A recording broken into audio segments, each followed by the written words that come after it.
Bonjour, bonsoir, chères toutes, chers tous. Heureux de vous retrouver dans cette nouvelle capsule. Cette nouvelle capsule est dédiée à Missout Ré, notamment connu sous le nom de solstice d'été.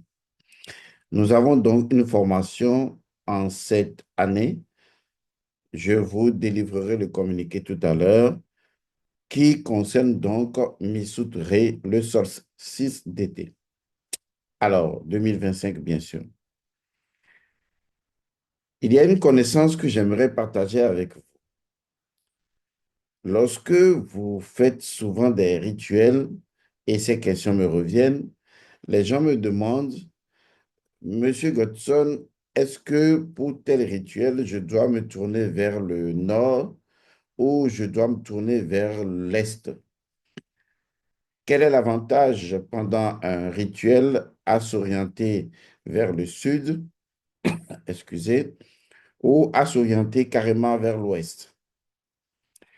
Comme j'ai coutume de vous le dire, il faut que vous connaissiez les principes qui dirigent chaque chose dans la création. Parce que tout ce qui existe n'existe que de par son principe premier.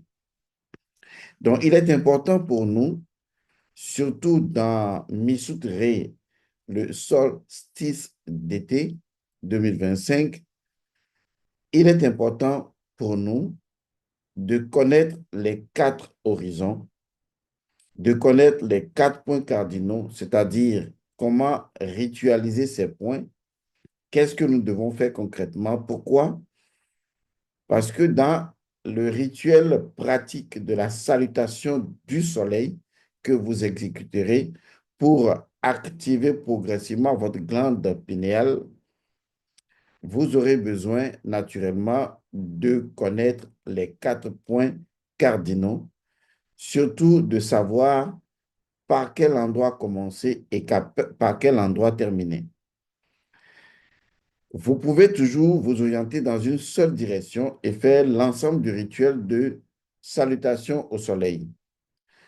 Toujours est-il que pour ceux qui ont le temps et qui voudraient exécuter complètement la salutation du soleil, selon la tradition de l'Égypte antique, vous pouvez justement le faire en ayant la connaissance précise des quatre points cardinaux dans leur signification spirituelle. Je vais commencer d'abord par partager avec vous, disons, le premier point cardinal. Et je vais vous expliquer quelles sont les différentes énergies qui interviennent dans ce point. C'est un point que vous connaissez la plupart du temps, que vous utilisez régulièrement. Peut-être que vous n'en connaissez pas suffisamment sur les autres points, mais sur celui-là, peut-être que vous le faites instinctivement, intuitivement ou parce qu'on vous l'a dit. Il s'agit donc de l'Est.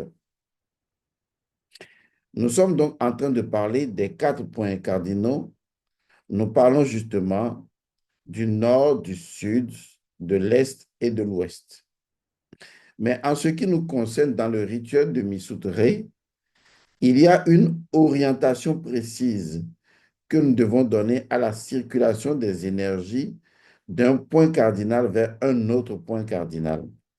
C'est la raison pour laquelle dans la salutation au soleil, salutation au ré ou l'adoration au ré, tel que je l'ai expliqué précédemment, vous aurez besoin de commencer d'abord par l'est, ensuite d'aller vers le sud, de passer naturellement par l'ouest et de terminer par le nord pour venir honorer, enfin, boucler la boucle à l'est.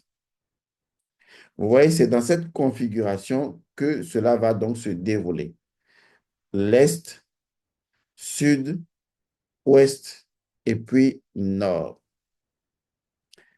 Donc, il est important pour nous de connaître ces quatre points cardinaux et de savoir, peut-être même au cours de la pratique de Missoutré ou dans d'autres rituels, lorsque je vais faire tel type de rituel, peut-être en m'orientant vers telle direction, j'aurai beaucoup plus d'efficacité, même si tout le monde s'oriente vers, tout le monde se tourne vers l'Est, qui est quand même un point très important. Les autres points cardinaux ne sont pas à négliger, si tant est que vous en avez la connaissance. Et si vous en avez la connaissance, vous les utiliserez naturellement. Commençons donc par ce point cardinal qu'est l'Est. Quel est le premier élément, je devrais même dire le premier principe qui caractérise l'Est? C'est-à-dire lorsque je décide de me tourner vers le soleil levant, vers l'endroit où le soleil se lève, l'Orient, vers l'Est, lorsque je veux pratiquer un rituel et je me tourne vers cet endroit, quelles sont les différentes énergies auxquelles je dois m'attendre? Quelles sont les différentes énergies auxquelles je dois faire face? Il est important de savoir pourquoi, parce que votre intention anticipe déjà par la connaissance une interaction avec ces différentes énergies, facilitant ainsi le rituel que vous êtes en train de faire. Vous voyez donc que la chose est très simple à comprendre, car je vous ai déjà dit, et je vous le répète encore, toute la magie est intention. Et donc, avoir une connaissance précise de ce que l'on fait, sachant ce que l'on fait, pourquoi on le fait, donne une certaine amplification dans la pratique de ce rituel parce que la connaissance a toujours cette dimension amplificatrice des choses puisqu'elle permet à votre émotion, elle permet à vos pensées de pouvoir agir de façon plus efficace. Une fois que ceci est dit, commençons par énumérer les différentes énergies auxquelles vous devriez vous attendre lorsque vous vous tournez vers l'Est pour faire un rituel précis ou pour exécuter, dans ce cas précis, dans Misutre, la pratique de salutation au soleil ou de l'adoration au soleil dans la perspective d'activer progressivement la glande pinéale, de devenir le porteur du soleil. La première énergie que représente le point levant, que représente l'Est, c'est la fertilité. Il est important de garder ceci à l'esprit. L'Est représente d'abord et avant tout la fertilité. Cela veut dire que toute personne qui se tourne vers l'Est pour pouvoir exécuter un rituel précis attend d'abord à produire dans sa demande, dans sa question, dans ce qu'il apporte, veut produire d'abord, veut rendre d'abord cela fertile. Il faut que vous gardiez ça à l'esprit. L'Est est fertilisateur. L'Est possède une énergie fertilisatrice. Donc, la fertilisante des 4 points cardinaux, c'est l'Est. Donc, tout ce que je veux entreprendre et je me tourne vers l'Est, je me tourne vers une énergie de fertilité, une énergie fertilisante, une énergie fertilisatrice. J'utilise tous les mots pour qu'il n'y ait point d'ambiguïté dans ce que je veux partager avec vous. Donc, comme je l'ai noté ici, premièrement, c'est la mère source, même en tant que fertilité, de la lumière. Dans cette fertilité, l'élément important, c'est l'élément de maternité, Mout, la mère. Le deuxième élément, c'est source. Donc, l'Est représente la mère source. D'ailleurs, faisons un break. Les 4 points cardinaux sont d'abord et avant tout à la base des principes féminins. Il faut que ça rentre d'abord dans votre crâne. Les 4 points cardinaux sont d'abord et avant tout des éléments principiels féminins. D'accord. Il y a une raison pour ça. Maintenant, il peut y avoir de l'activité virile, de l'activité masculine dans chaque principe.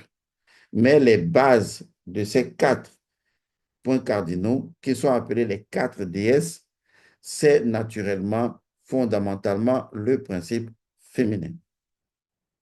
Donc, en revenant ici, c'est à l'est que, eh bien, la lumière prend son essor. On dit alors qu'elle origine la lumière invaincue.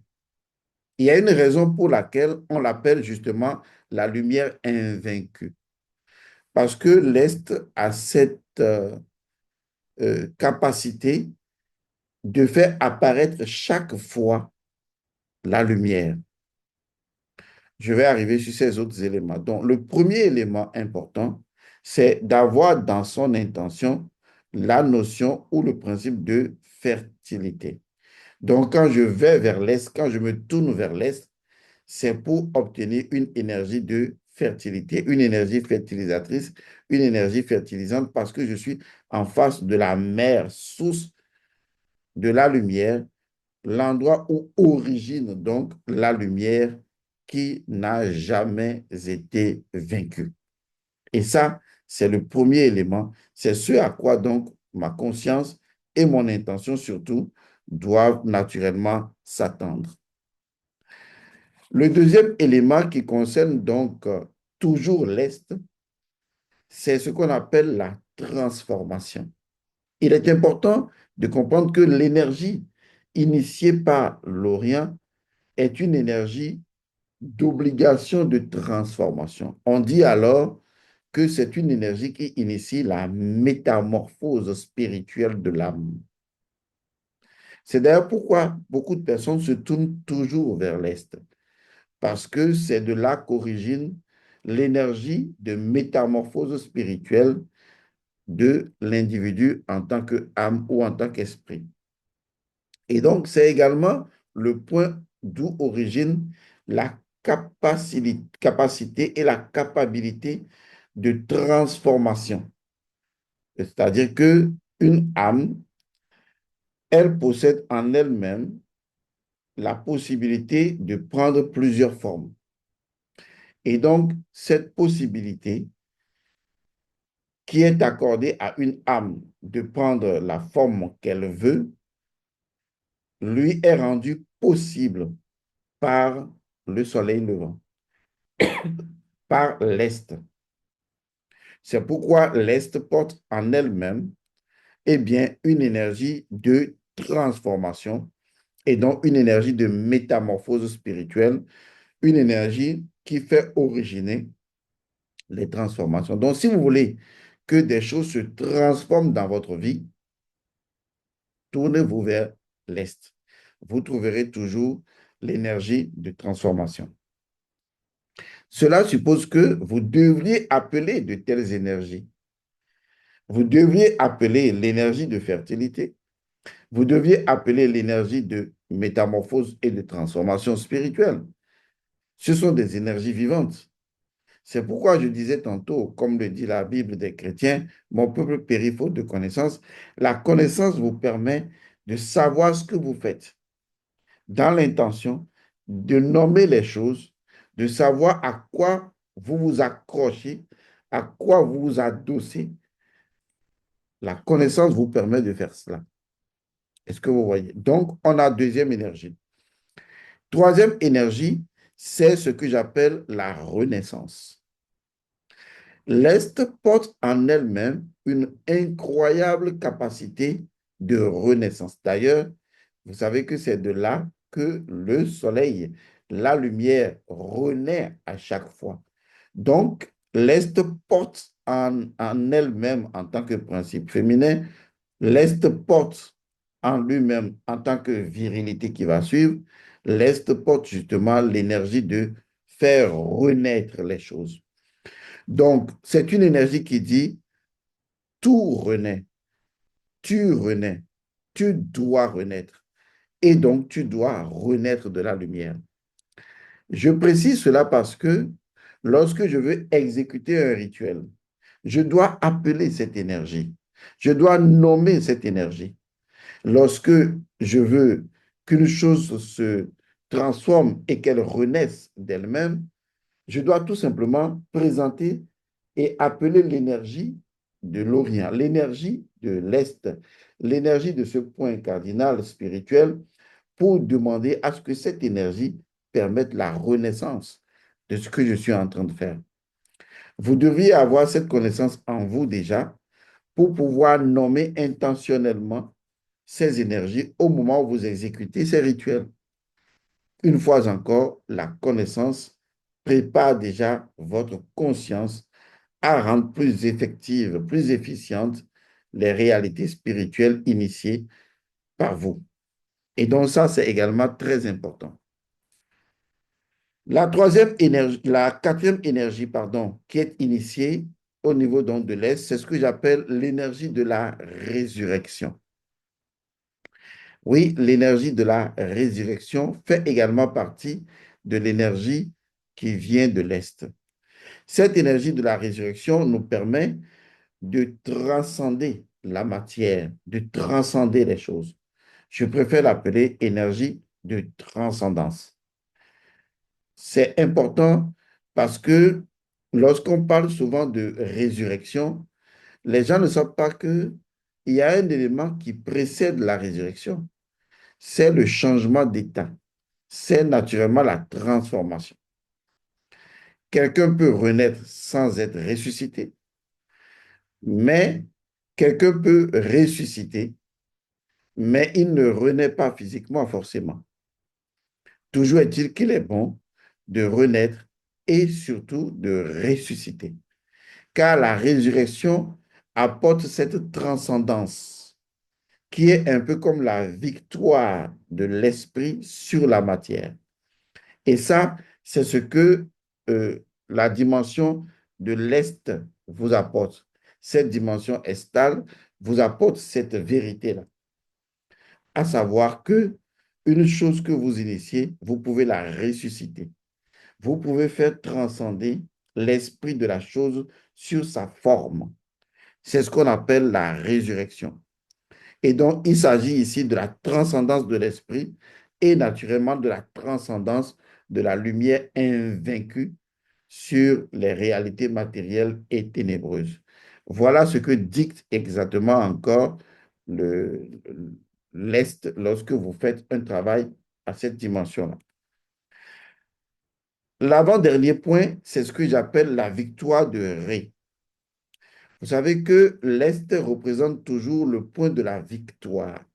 Oui, la victoire permanente.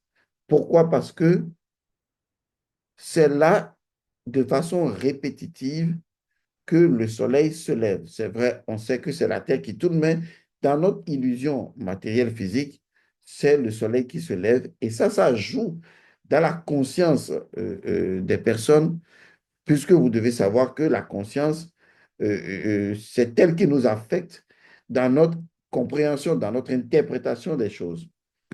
Et donc, à ce niveau, pour les Égyptiens, chaque fois que Dieu revient, eh bien, c'est la victoire. Parce que pour devenir victorieux, le Dieu Ré a dû combattre des forces de l'obscurité et en devient toujours le victorieux, en devient toujours le maître. Donc, l'Est représente la victoire. L'Est représente la victoire de Ré. L'Est représente la victoire de la lumière invaincue. Donc, quand vous tournez vers l'Est, c'est parce que vous êtes déjà dans un point victorieux. C'est parce que vous êtes en train d'utiliser une énergie victorieuse. Vous êtes en train, pendant que vous faites le rituel, dans le rituel, une fois tourné vers l'Est, une fois que vous invoquez les forces de l'Est qui se reconnaissent et que ces forces viennent à vous, il n'y a rien à faire. Ces énergies de l'Est disent simplement que la chose doit inévitablement aboutir à la victoire. Parce que la force qui vient de l'Est, l'une des forces qui vient de l'Est, eh bien, c'est une force associée à la victoire. Vous allez constater que j'ai énuméré au moins 6 points, pour ne pas dire 7 points. D'abord, la fertilité, ensuite la transformation ou la métamorphose spirituelle, ensuite la renaissance, ensuite la résurrection, Ensuite, la victoire du durée. Il faut travailler avec ces énergies puisqu'elles sont déjà là de façon palpable. Et à chaque lever du soleil, toutes ces énergies viennent à vous. D'accord? Il y a une différence entre se tourner vers l'Est et faire des pratiques sans avoir aucune connaissance précise de ces énergies et le fait de se tourner vers l'Est et de faire une pratique en ayant la conscience précise de ce que l'on est en train de faire par la connaissance que l'on a précisément des énergies qui viennent de l'Est. Enfin, il y a, je vais me dire l'avant-dernier point, mais je vais m'arrêter là d'abord, je révélerai le reste après, puis j'ai noté 6 points et le septième. Et donc, le dernier point, pour dire le sixième point, c'est l'assimilation de la lumière. Oui, l'assimilation de la lumière. L'Est représente également assimiler la lumière. C'est parce que ce point a déjà assimilé la lumière qu'elle peut vous donner la lumière. Et donc, l'Est représente également le point d'assimilation de la lumière. Mais pour que la lumière soit assimilée, il faut une valeur très importante qui doit intervenir. Cette valeur-là, c'est le pardon. S'il n'y a pas de pardon, eh bien, il n'y a pas d'assimilation de la lumière. C'est pourquoi j'ai mentionné ici, le pardon vous permet d'assimiler la lumière invaincue. Dans votre cas, ce point de l'Est dit simplement, tout est pardonné parce que tout est assimilé. Il est bien important ce point. Donc, lorsque vous vous tournez vers l'Est, vous devez abandonner toute rancœur, toute frustration, toute colère. En fait, vous devez regarder l'Est comme le point premier où vous dites ago, ago, comme pour dire pardon, pardon. Voilà. Parce que le pardon est l'énergie qui permet l'amour. C'est le véhicule qui nous envoie vers l'amour. Et donc, ce pardon-là, il est incontournable lorsqu'on veut assimiler l'énergie de la lumière invaincue provenant de l'Est. La direction de l'Est vous nourrit de sa lumière. Quand la lumière se lève, tous ces éléments que j'ai cités se mettent en mouvement. Et le dernier élément, eh bien, c'est un élément qui vous permet d'assimiler la lumière. Mais vous ne pouvez pas l'assimiler si vous êtes encore empêtré dans les conflictualités et le refus de pardon. Donc, l'Est représente le point d'assimilation de la lumière par votre cas. Votre cas doit assimiler la lumière. Votre cas doit digérer la lumière. Donc, tout est assimilé parce que tout est pardonné, parce que l'Est a déjà assimilé la totalité de la lumière invaincue, donc du soleil, pour pouvoir vous donner cela. Le dernier point que je disais que je vous expliquerai, je peux vous l'annoncer. L'Est représente également le point qui permet de donner la lumière. Et ça, vous ne pouvez pas donner la lumière si vous n'arrivez pas à assimiler la lumière. Donc, cette interaction entre vous et un point cardinal, puisque un point cardinal est une entité vivante, hein, ça, il faut le comprendre. Un point cardinal est une divinité. Et en tant que divinité, elle incarne et irradie un certain nombre d'éléments principiels que vous devez assimiler consciemment. De telle sorte que quand vous vous tournez vers l'Est, ces éléments de connaissance sont activés, permettant à votre conscience d'agir sur un plan beaucoup plus efficace et de vous produire des résultats. Je le répète, quelqu'un qui se tourne vers l'Est en totale ignorance de ces principes, eh bien, peut vivre dans ces principes. Mais comme sa conscience ne les active pas consciemment, eh bien, il ne peut pas en profiter. Et la raison pour laquelle je partage ceci avec vous, c'est pour vous permettre d'avoir la connaissance précise de ce point cardinal qu'est l'Est. Et lorsque vous faites votre rituel tourné vers l'Est, vous soyez conscient de ce que vous avez appris et que cela vous aide naturellement, cela vous fortifie dans l'exercice de rituel ou de la cérémonie exécutée.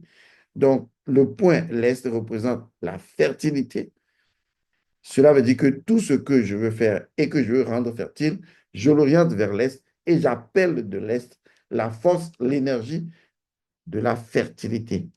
C'est important de savoir que vous devez faire une interaction, avoir une interaction consciente avec un point cardinal parce qu'un point cardinal est une entité vivante. Tout comme les autres points, à savoir la métamorphose spirituelle ou transformation, la renaissance, la résurrection, la victoire, vous voyez, l'assimilation. Ce sont des éléments, principes que vous devez savoir nommer, appeler lorsque vous faites un rituel. Vous pouvez également, avant de faire n'importe quel rituel et de vous tourner vers l'Est, vous devez d'abord faire le rituel même de l'Est. C'est-à-dire, il s'agit de la consécration du point oriental. Du point estal, il s'agit de sa consécration. Vous ne pouvez pas venir présenter un rituel et vous tourner vers l'Est, alors qu'entre-temps, vous et l'Est, vous ne vous êtes pas accordés sur vous et vous. Vous voyez, vous et lui. Il faut qu'il y ait d'abord un protocole d'accord entre vous et l'Est. Sinon, si vous venez simplement pour présenter quelque chose, bon, écoutez, c'est tant mieux pour vous. Mais dans la pratique de la métaphysique de la nature, donc de l'animisme, de la technologie spirituelle de la nature, il importe de tisser d'abord un lien principiel avec une divinité avant de venir solliciter des relations avec elle. Et donc, il vous faut d'abord venir vers l'Est. Vous voyez, excusez-moi, il vous faut d'abord venir vers l'Est. Et quand vous venez vers l'Est, vous avez ces différents éléments, ces 7 points, dont vous en avez la connaissance. Maintenant, vous devez ritualiser avec l'Est. L'Est doit savoir que vous savez. Vous voyez, l'Est doit savoir que vous savez. C'est très important. Et vous devez savoir que l'Est sait. Est-ce que vous voyez? Et vous devez également savoir que l'Est sait que vous savez. Car il y a une forme de matrice d'échange qui se met automatiquement en place lorsque, je vous donne le principe, il y a un maître qui dit, tant que vous n'avez pas ouvert les yeux dans l'invisible, vous ne voyez pas l'invisible, donc l'invisible ne vous voit pas. Certes, l'invisible vous voit à sa manière, mais n'a pas d'interaction directe avec vous. Mais le jour où vos yeux s'ouvrent et que vous voyez dans l'invisible et que l'invisible sait que vous le voyez, c'est fini. Vous allez voir que les esprits et vous, vous allez avoir automatiquement une interaction. Cela arrive, pour finir, donner cet exemple, cela arrive lorsque quelqu'un décède quelque part dans un village et vient vous rendre visite alors qu'il est déjà mort. C'est parce que son âme sait que vous ne savez pas encore qu'il est mort. Et il vient à vous, parler avec vous. Il vous dit même qu'il y a une nouvelle au village. Parce qu'il sait que vous ne savez pas encore. Parce que quand le défunt lit votre aura, le défunt lit votre aura en tant que quelqu'un qui est ignorant de cette information. Et maintenant, le défunt parle avec vous. Et c'est plus tard qu'on vous annonce que mais telle personne est morte il y a une semaine. Et vous dites, mais je lui ai parlé hier. Donc, quand le monde invisible sait que vous n'avez pas ouvert les yeux dans le monde invisible, il n'y a pas d'interaction avec le monde invisible de façon accélérée, de façon réelle. Mais le jour où vous ouvrez les yeux dans l'invisible et l'invisible sait que vous avez ouvert les yeux dans son monde, alors l'invisible ouvre les yeux dans votre monde à vous. C'est ce que je vous dis, c'est ce qu'on appelle la consécration. La consécration d'un point cardinal consiste justement à faire un mémorandum d'entente, à faire un rituel, une cérémonie, c'est-à-dire un protocole d'accord spirituel entre le point cardinal et vous, de telle sorte que ce point cardinal, en tant qu'entité vivante, en tant que nature, sait que vous savez, et vous savez que ce point sait, et vous savez que vous savez que le point cardinal sait qu'il sait que vous savez, et c'est cette interaction qui crée une dynamique réelle entre vous les deux, vous permettant justement d'interagir. Une fois que ce protocole-là est mis en place, en tenant compte des éléments qui sont indispensables à ce point que vous avez identifié, que vous connaissez, puis quand vous venez vers un point cardinal et que vous démontrez à ce point cardinal que vous connaissez son énergie, la connaissance d'une chose, c'est voir la nature de la chose, la nature première de la chose. C'est pourquoi la connaissance ouvre les yeux de l'esprit. Et donc, quand vous venez avec la connaissance précise des choses de ce point cardinal et que vous nommez ce point, alors ce point sait que celui-là a la connaissance. Et donc, vous devenez, je te connais, tu me connais, c'est comme des amis. Et vous allez voir souvent quand vous êtes avec des amis, vous dites à l'autre, mon gars, on se connaît, on se connaît. Vous voyez, ça sous-entend que l'autre sait de vous des choses et vous savez de l'autre des choses et vous avez une certaine complicité. Il faut créer cette complicité avec le point cardinal avant de faire n'importe quel rituel à cet endroit. Je vous montrerai comment consacrer le point cardinal avec la connaissance précise des éléments principiels de chaque point cardinal. Là, je vous ai expliqué des éléments précis de la dimension de l'Est. Eh bien, je vous enseignerai également les éléments précis du point cardinal du Sud, de l'Ouest et du Nord. Ceci aura l'avantage, par exemple, lorsque vous voulez faire un rituel à l'endroit, c'est un exemple, à l'endroit des défunts, vous n'êtes pas obligé de vous orienter vers l'Est, mais vous pourriez vous orienter vers une direction dont la force gère justement le monde souterrain. Il y a un point cardinal pour ça. Est-ce que vous voyez? Lorsque vous voulez vous adresser, par exemple, aux ancêtres, il y a un point cardinal pour ça. Lorsque vous voulez faire des rituels de guérison, il y a un point cardinal pour ça. Est-ce que vous voyez? Qu'on appellera justement la direction de la vivification du cas. Il est vrai qu'avec le point estal, le point de l'Est, on peut le faire. Mais lorsque vous avez la connaissance, vous pouvez naturellement donner à chaque point cardinal sa force primordiale dans le rituel que vous voulez exécuter. Or, dans la salutation du soleil que je vous enseignerai, vous devez vous tourner forcément vers les 4 points cardinaux en partant de l'Est, en allant vers le Sud, en allant à l'Ouest et en allant vers le Nord. Et ceci dans cette orientation pour vous permettre justement de réussir votre salutation du soleil.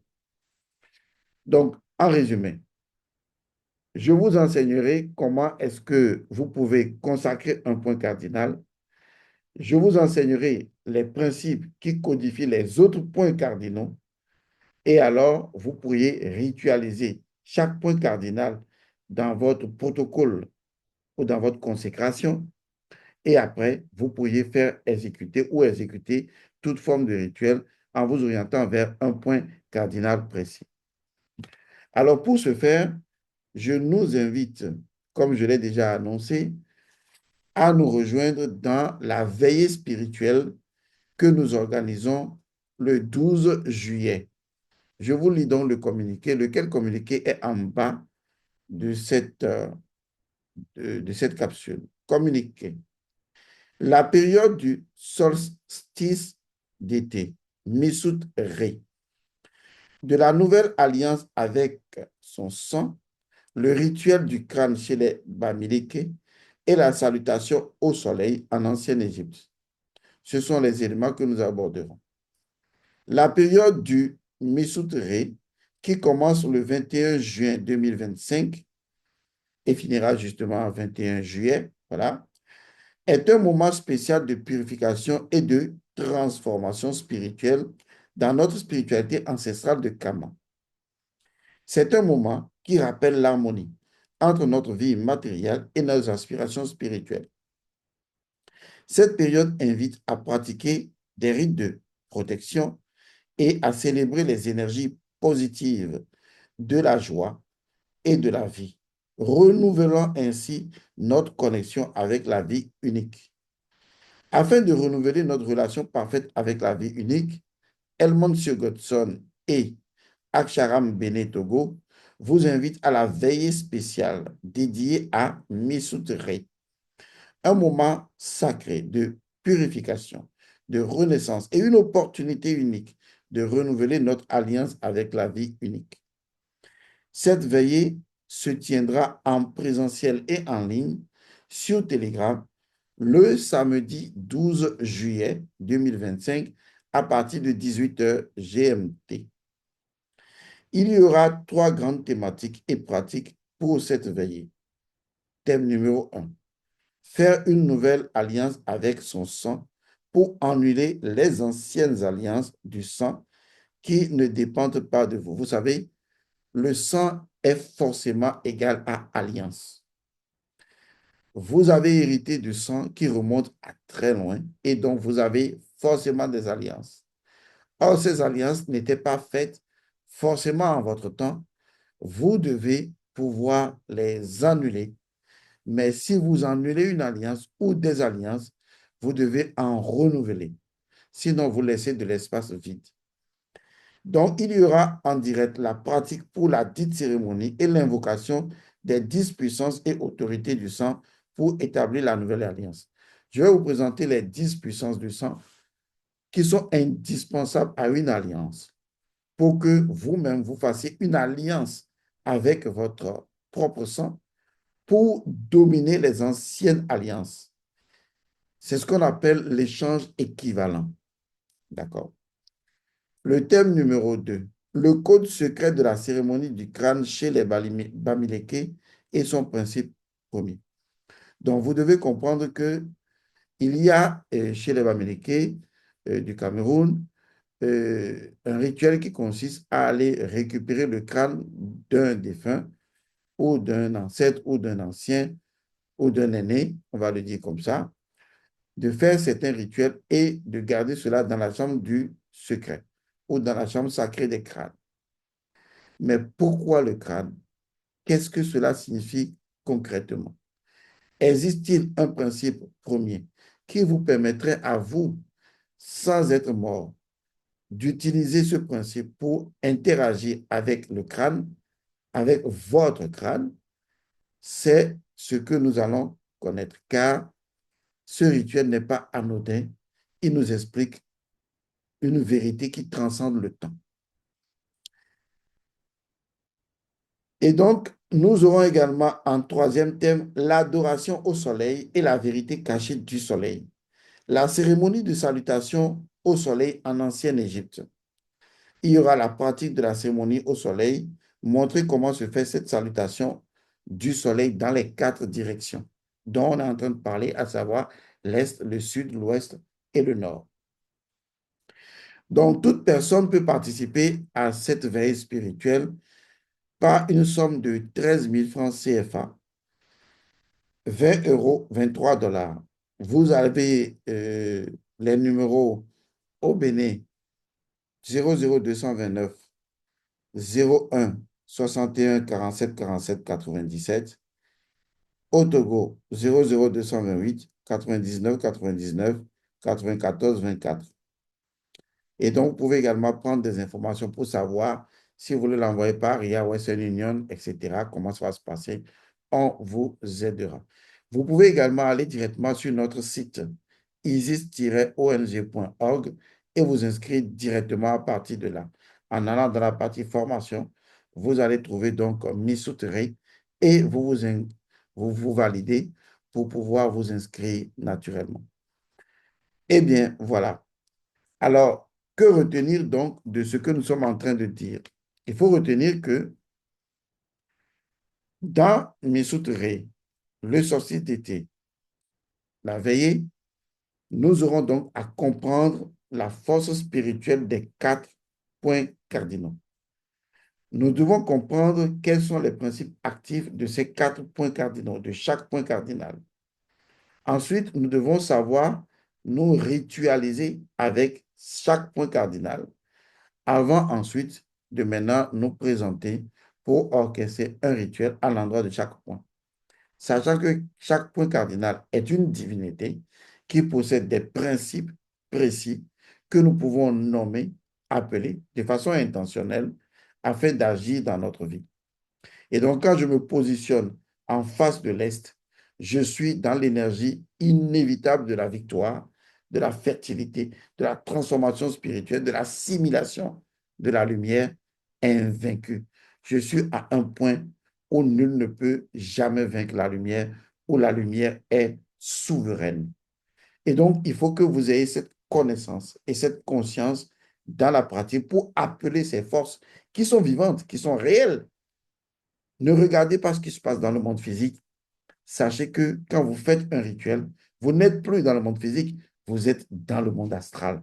Et dans le monde astral, les choses sont vivantes. Je vous remercie d'avoir suivi donc cette capsule. Je vous attends à la veillée spirituelle du 12 juillet.